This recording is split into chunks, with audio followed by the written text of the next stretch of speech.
Ah, reverence, reverence. Mother Nature cry blood. Mother Nature cry blood. We need you, Marcus Garvey. Malcolm X, Nani Abdimaru. Sam Shark, Nelson Mandela. Paul Bogle, Martin Luther King. A very pleasant good afternoon, ladies and gentlemen. Welcome once again to the People's Forum of In the Streets with Big Storm. This afternoon I was talking to a very dear friend of mine. His name is David Williams, but we call him Friendship. And we were there having a conversation about the lockdown and how I felt. For the first time I felt like I was a slave. And then he told me about this beautiful woman, this woman from the South. Her name was Mrs. Fannie Lou Hamer. I was taken aback because we were told about Oprah Winfrey, Beyonce, and all the glamour. But we were never taught anything about Fannie Lou Hamer. Take a listen on this very powerful woman. Flag is drenched with our blood. Because you see, so many of our ancestors was killed because we have never accepted slavery. We had to live on it, but we've never wanted it.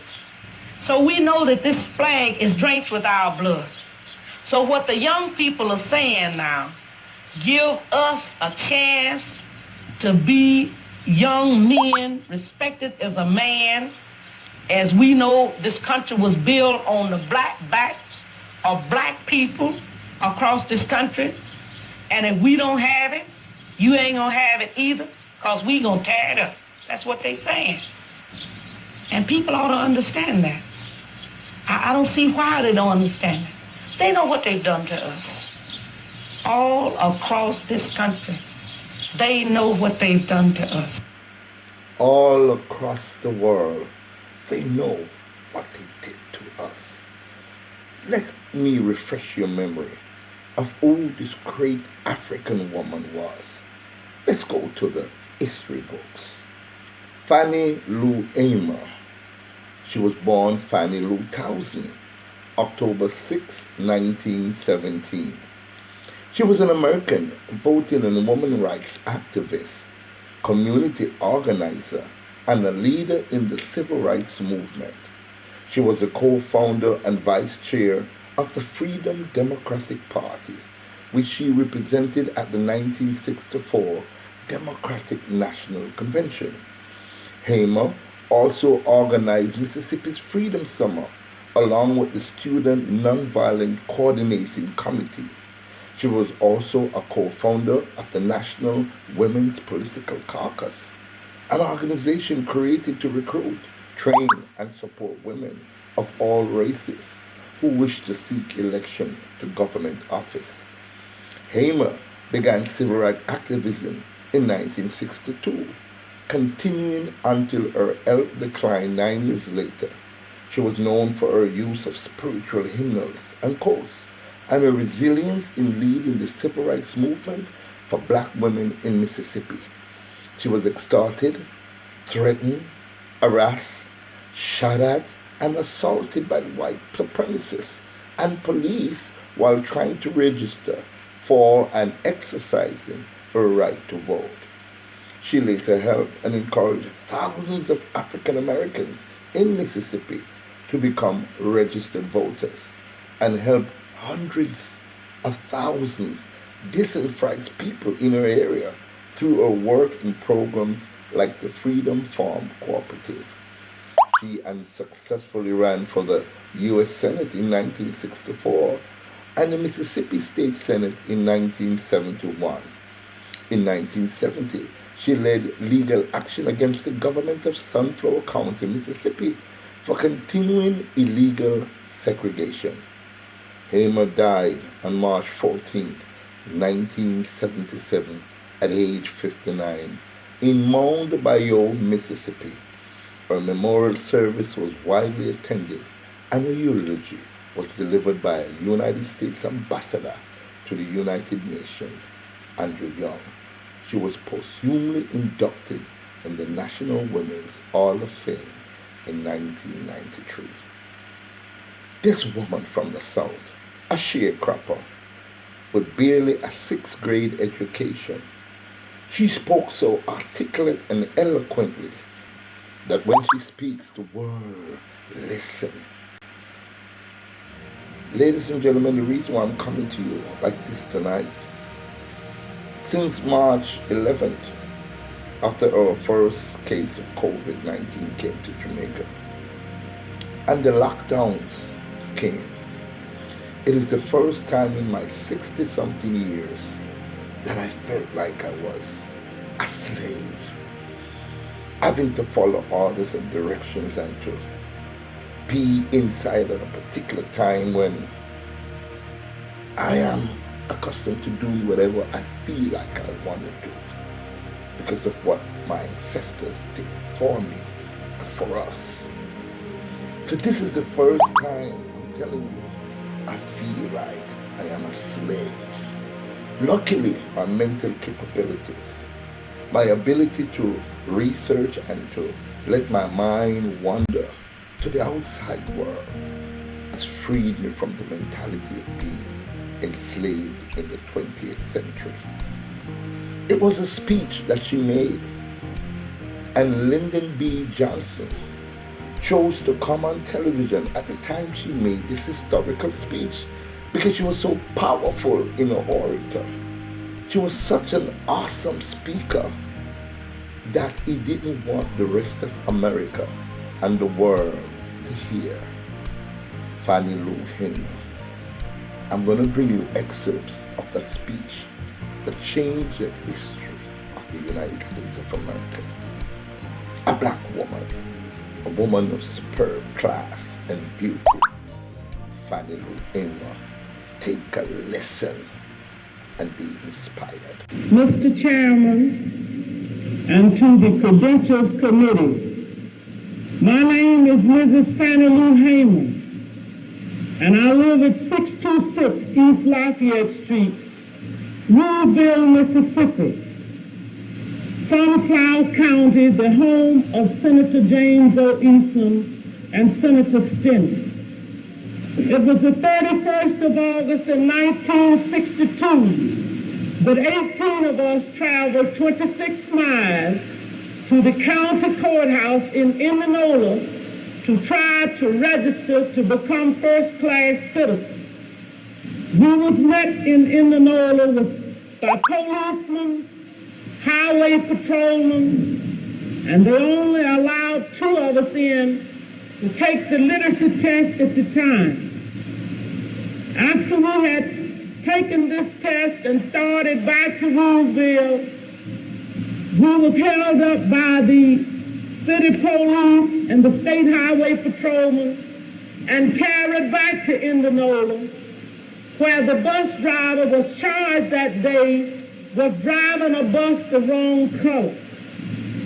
After we paid the fine among us, we continued on to Louisville, and Reverend Jeff Sonny carried me 4 miles in the rural area where I had worked as a timekeeper and sharecropper for 18 years. I was met there by my children. They told me the plantation owner was angry because I had gone down, tried to register.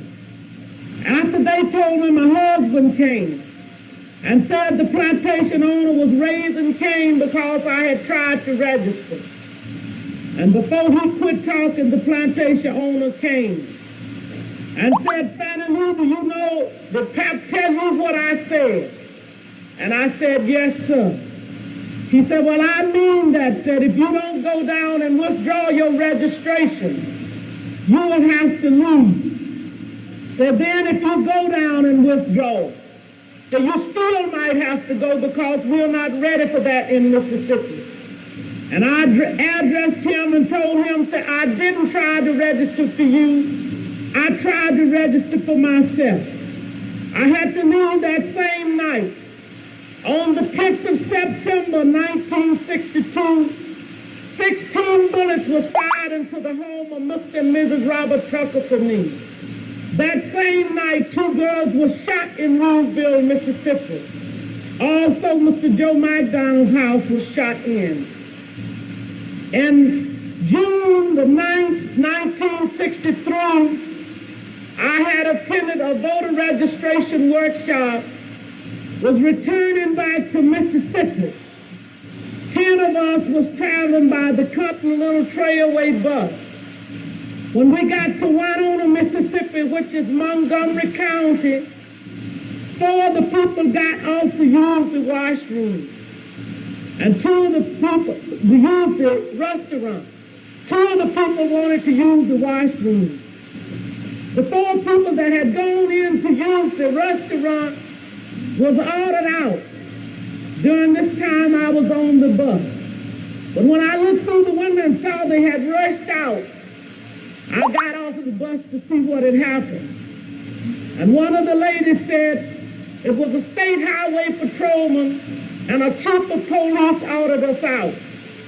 I got back on the bus, and one of the persons who had used the washroom got back on the bus too. As soon as I was seated on the bus, I saw when they began to get the 5 people in a highway patrolman's car.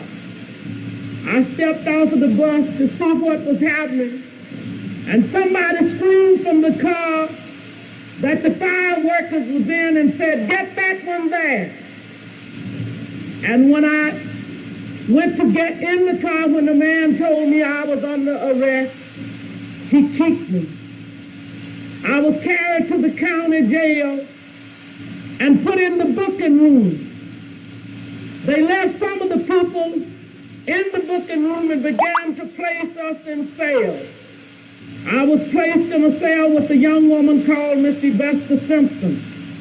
After I was placed in the cell, I began to hear sounds of licks and screams. I could hear the sounds of licks and horrible screams. And I could hear somebody say, "Can you say yes, sir, nigger? Can you say yes, sir?" And they would say other horrible names.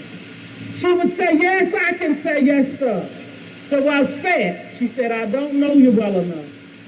They beat her I don't know how long. And after a while, she began to pray and ask God to have mercy on those people. And it wasn't too long before 3 white men came to my cell. One of these men was a state highway patrolman. And he asked me where I was from. And I told him Louisville. He said, "We're going to check this." And they left my cell, and it wasn't too long before they came back. He said, "You're from Louisville, all right," and he used a curse word. And he said, "We're going to make you wish you was dead." I was carried out of that cell into another cell where they had 2 Negro prisoners. The state highway patrolman ordered the first Negro to take the blackjack. The first Negro prisoner ordered me, by orders from the state highway patrolman, for me to lay down on a bunk bed on my face. And I laid on my face. The first Negro began to beat. And I was beat by the first Negro until he was exhausted. I was holding my hands behind me at that time on the left side because I suffered from polio when I was 6 years old. After the first Negro had beat him till he was exhausted, the state highway patrolman ordered the second Negro to take the blackjack. The second Negro began to beat, and I began to work my feet. And the state highway patrolman ordered the first Negro had beat to sit on my feet, to keep me from working my feet. I began to scream, and one white man got up and began to beat me in my head and tell me to hush. One white man, my dress had worked up high. He walked over and pulled my dress. I pulled my dress down, and he pulled my dress back up. I was in jail when Matthew Evans was murdered. All of this is on account of we want to register to become first-class citizens. And if the Freedom Democratic Party is not seated now, I question America. Is this America, the land of the free and the home of the brave, where we have to sleep with our telephones off of the hook because our lives be threatened daily, because we want to live as decent human beings in America? Thank you. You've just heard the voice of a very powerful woman, Fannie Lou Hamer.